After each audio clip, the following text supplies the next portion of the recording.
Bonjour ou bonsoir, bienvenue sur TV5 Monde, mais avant toute chose, bonne et heureuse année. Je vous souhaite le meilleur et surtout de continuer à cultiver votre faculté à vous émerveiller. Comptez sur NEC Plus Ultra, on vous y aidera. On commence tout de suite avec les belles images que nous offrent les artisans que nous aimons tant. Sommaire.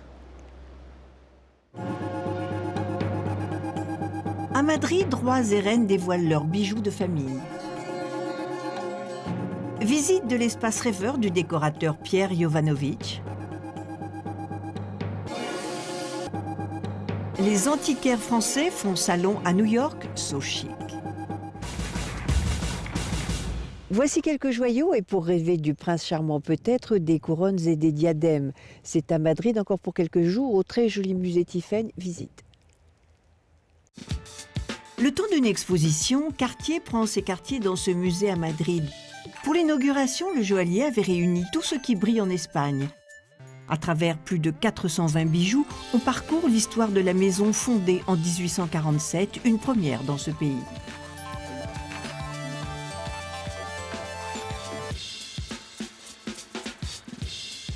Une exposition en Espagne parce que nous ne l'avions jamais fait en Espagne, parce que nous n'avions pas trouvé l'endroit ad hoc pour faire cette exposition Cartier. Nous l'avons trouvé, le musée Thyssen, qui est un somptueux musée et où ce musée était à l'échelle de ce que voulait Cartier. Le joaillier est au sommet de son art. Il souhaite donc montrer ses œuvres dans un musée. Et pour couronner le tout, certaines familles royales ont accepté de prêter des parures exceptionnelles. La mode des diadèmes débute au XIXe siècle. Perles et diamants ornent cette pièce dessinée pour le mariage de Marie de Bonaparte avec un prince grec.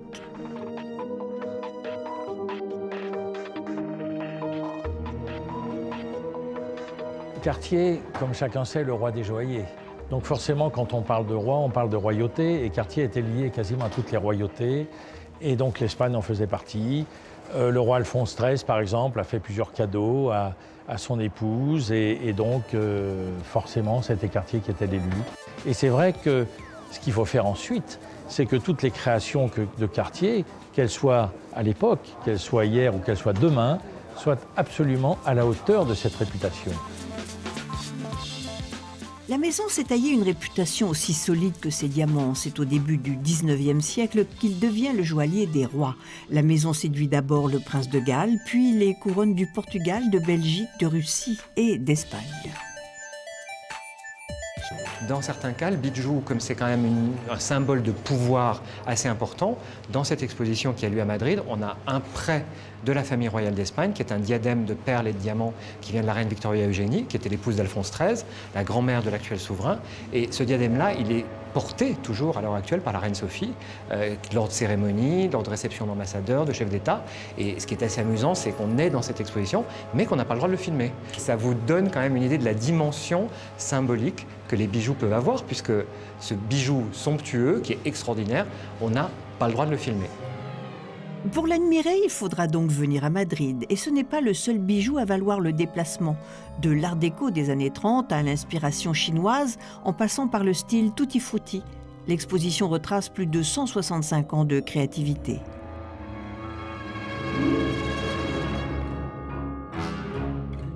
Ces grandes expositions, je pense qu'elles signent l'authenticité, elles signent la légitimité de cette maison. Elles sont une manière de montrer cet ADN, parfois inconnu. En tout cas, pour ceux qui ne la connaissent pas, ils la découvrent. Ils découvrent par l'intermédiaire de cette exposition à peu près tous les styles possibles et inimaginables que l'on puisse faire en joaillerie. Ils découvrent tous les savoir-faire, quasiment, qu'on puisse faire en joaillerie. L'exposition dévoile aussi des aspects moins connus du travail du joaillier. Exemple avec ces petits objets précieux d'inspiration orientale. La maison, fondée par Louis Cartier, reste une vitrine du savoir-faire français. En ces temps de crise, ce n'est pas un luxe.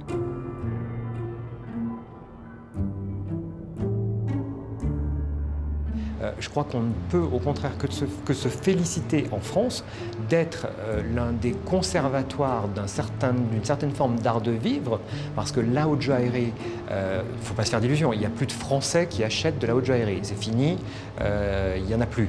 Mais que les étrangers fortunés viennent encore à Paris pour acheter de la haute joaillerie, parce qu'ils le font encore, c'est des dizaines de milliers d'emplois qui sont derrière. Avec cette exposition, la maison entretient sa précieuse image. Le joaillier, c'est le rêve, c'est l'émotion.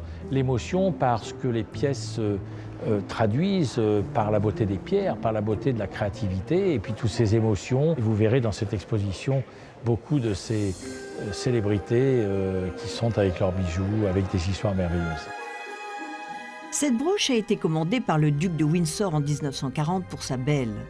Autre client célèbre, Elizabeth Taylor. Elle possède ce collier en rubis et diamants offert par un amoureux transi.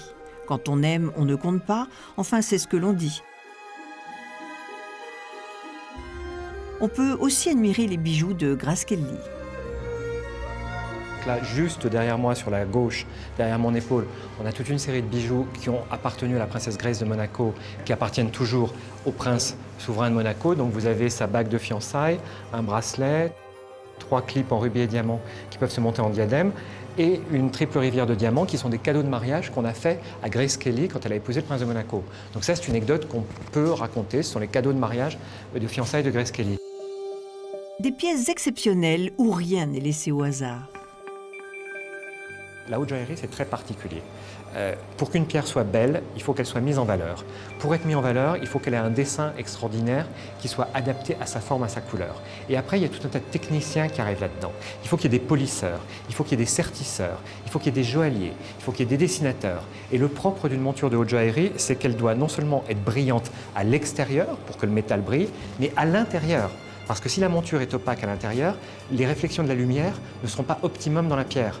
Si vous avez un diamant qui est monté avec une monture qui est scintillante à l'intérieur, des griffes, eh bien, la lumière rentrera dans la pierre, elle se réverbérera sur l'intérieur des griffes et elle ressortira encore plus forte. Et tout ça, c'est un art, tout ça, c'est des heures de travail, ce sont des emplois et c'est quelque chose de typiquement français. Les accros aux bijoux ont jusqu'au 17 février pour venir à Madrid. Encore du beau et du créatif avec Pierre Jovanovic, architecte d'intérieur, minimaliste et humaniste. Ça promet, non? Rencontre. C'est auprès de Pierre Cardin qu'il débute sa carrière, mais après 8 ans de mode d'homme, Pierre Jovanovic décide de se consacrer à sa passion, la décoration. Il fait partie des 13 architectes sélectionnés par AD Intérieur. On est invité par ce magazine à faire une pièce dans un espace qui est quand même assez limité, et il y a toujours un thème, donc c'est comment répondre à une question. Et là, Voyage imaginaire, c'est imaginer une pièce qui n'est pas une pièce et qui est une introspection, un lieu de passage.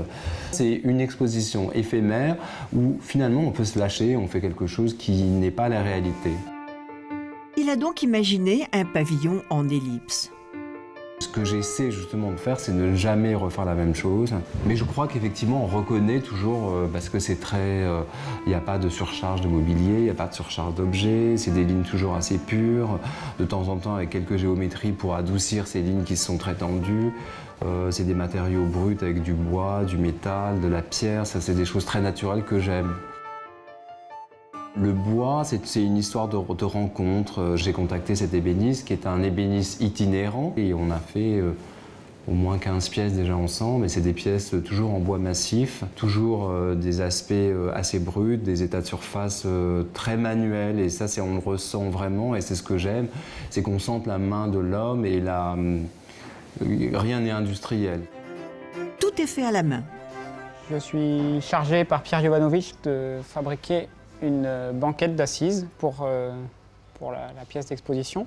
Et on s'interrogeait s'il n'était pas possible de réaliser cette forme de banquette en chêne massif, en sachant que le bois doit pouvoir sécher ou gonfler ou évoluer au fil du temps. C'est pour ça que ces joints ici sont très importants. Et on verra apparaître ici et sur la partie arrière certaines fentes de séchage qui feront partie de l'image du meuble. Un aspect naturel en réalité très travaillé. Le canapé est taillé dans du chêne massif.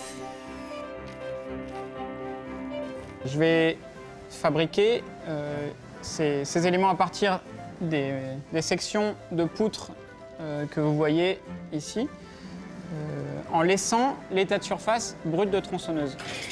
C'est un véritable virtuose de la tronçonneuse.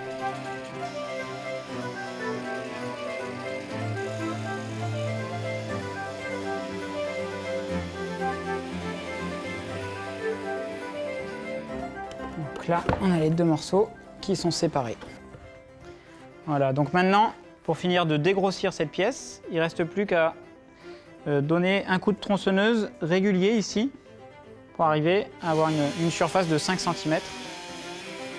Menuisier et designer, Pierre-Éloi Brice aime les défis. Avec ce meuble il est servi, Pierre Jovanovic lui demande de se surpasser.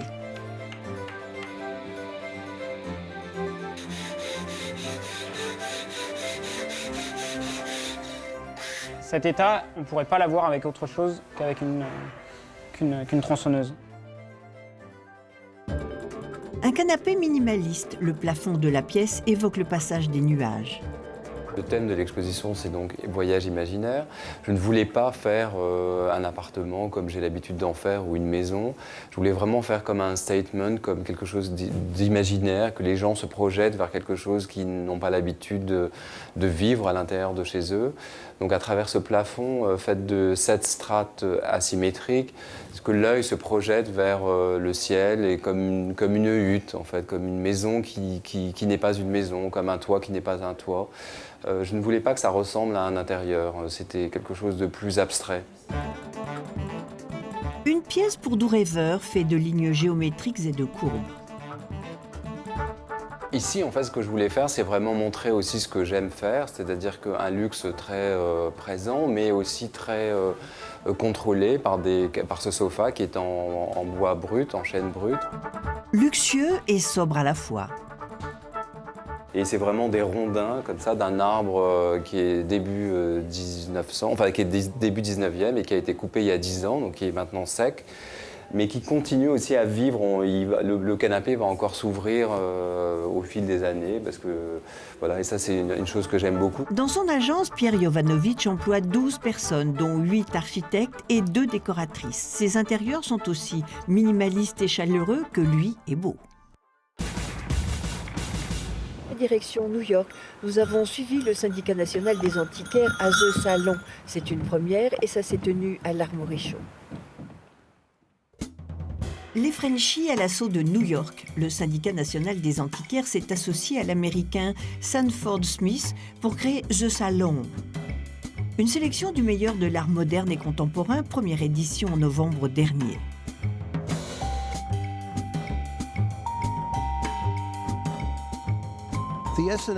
Dans ce salon, nous avons invité les plus grands marchands d'art européens. Beaucoup n'avaient jamais exposé aux États-Unis avant. Pour eux, c'est une nouvelle expérience et pour nous, un plaisir de les accueillir. Son objectif, faire de ce salon un rendez-vous incontournable. Nous attendons entre 6 000 et 9 000 personnes, ce qui, pour un salon américain, est très important. Les antiquaires veulent aller à la rencontre de leurs clients. Aujourd'hui, le phénomène, c'est que les grands collectionneurs n'ont plus le temps de se déplacer comme avant. Et donc, c'est aux antiquaires de faire l'effort de se déplacer sur les zones importantes, comme New York, comme Moscou, Hong Kong, et leur montrer un aperçu de ce qu'on leur montrera à Paris à la Biennale. C'est une formidable vitrine pour les marchands européens. Il y a une passion, une attirance pour la culture française, on le voit dans les impressionnistes, dans tous les domaines. Donc c'est un peu à nous de faire l'effort, venir ici et leur montrer que eux viennent nous voir, nous soutiennent et nous, on fait l'effort de venir leur présenter un petit peu le savoir-faire à la française, le savoir-vivre et puis l'art. La galerie Gumziska, c'est dur à dire, est basée à Zurich. L'avant-garde russe, l'art moderne et contemporain sont ses spécialités.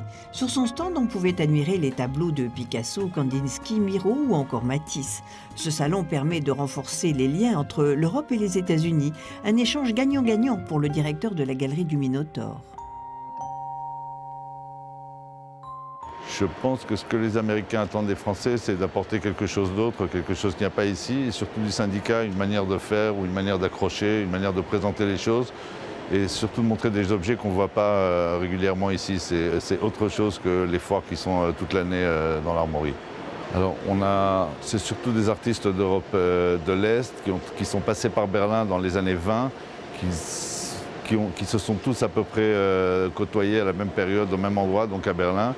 Et une partie est allée à New York en est revenu et soit sont morts dans la misère ou dans les camps. Une autre partie est restée à New York, comme par exemple Erwin Blumenfeld qui est devenu le photographe de mode qui a révolutionné l'image de mode aux États-Unis, alors qu'au départ il est artiste dadaïste.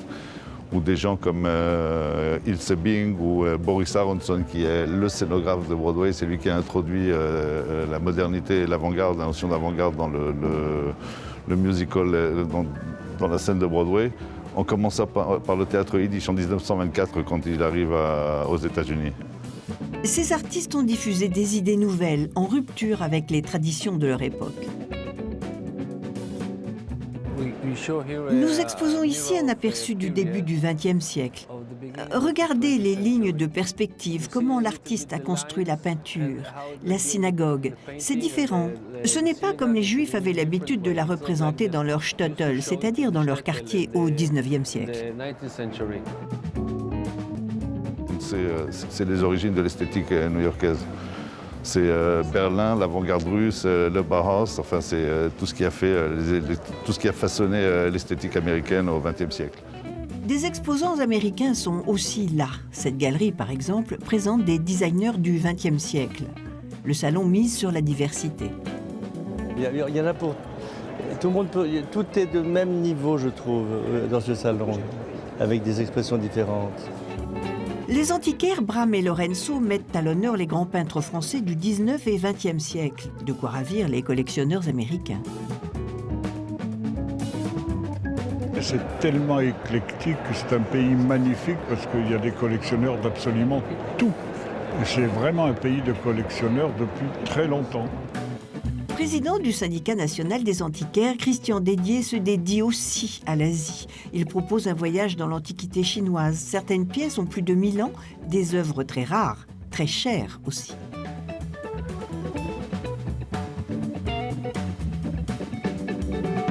De temps en temps, je montre une pièce exceptionnelle, comme cette pièce d'Amaravati, qui est du 3e, 2e siècle avant Jésus-Christ, où il en existe très très peu dans le monde. Alexandre Biaggi possède une galerie à Paris, objets modernes et insolites. Sa passion, les meubles du XXe siècle et les designers contemporains, un univers qu'il s'applique à partager. Oui, j'ai eu la chance de pouvoir avoir ces appliques extraordinaires en corail et mica et argent massif, faites par Janine Janet pour Lord Glenconner, qui était le propriétaire de l'île Moustique. Autre pièce favorite? C'est une merveilleuse armoire dessinée par Jean-Michel Franck pour son client et ami, l'écrivain Drieux-La Rochelle. Ce tourbillon de modernité séduit les Américains. Donc j'essaie toujours d'étonner un peu, de montrer des choses nouvelles, de faire des mélanges entre le XXe siècle et l'art contemporain, l'art décoratif contemporain, qui les étonne. Chaque galerie travaille son identité. Il faut d'ailleurs que les gens au fond, quand ils sont au seuil de la porte, sachent chez qui ils sont. Et je crois qu'ici, on l'a réussi assez bien. Donc nous avons choisi, je veux dire, deux, à la fois des peintres très importants et très connus, et à la fois des peintres plus discrets, mais que justement je trouvais utile de présenter. En vedette sur son stand, les œuvres de Miro. Tous les antiquaires sont ici pour partager leur savoir-faire et leur passion. On défend chacun du mobilier et des objets d'une époque très très proche. Et parfois il n'y a qu'une rivière entre nous et on a décidé de franchir le Rubicon pour cette occasion. Exporter la biennale dans le monde entier, le principe est acté. Chaque mini-biennale sera différentes suivant les zones où nous irons. Soit ça sera un salon d'antiquaires, soit ça sera plutôt une vitrine d'antiquaires avec un ou deux objets dans un lieu plus petit, plus restreint. Première expérience réussie. Semaine après un ouragan dévastateur, tout le monde recommence, tout le monde repart comme si de rien n'était et la vie continue et c'est quelque chose qu'on n'a pas en Europe. Ça, c'est une espèce de volonté d'aller devant. Quand nous avons affronté la tempête Sandy, je ne pensais pas que la foire serait un tel succès. Un succès pour ces antiquaires sans frontières. Je Je vous adore, mais il fait moins 12, alors nous allons terminer là pour aujourd'hui. Merci de nous avoir suivis, merci à l'Alpine Werkstatt de nous avoir accueillis. Je vous retrouve toujours sur TV5 Monde la semaine prochaine ou sur notre page Facebook pour en savoir plus ou sur tv5mondeplus.com. En attendant, voici notre coup de cœur puisque le luxe est une histoire de cœur. Au revoir.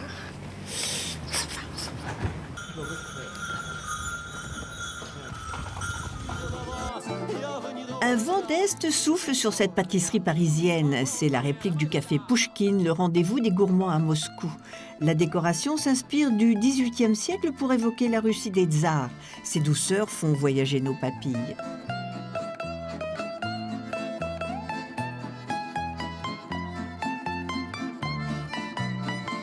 Pour changer de la traditionnelle galette des rois, voici le Medovik, le gâteau emblématique du café Pouchkine. Il s'agit d'une pâte feuilletée garnie d'une crème aux amandes, de confiture de lait et parfumée au miel de sarrasin. C'est divin, moins pour les hanches, mais parfait pour le festin de Noël russe le 7 janvier prochain.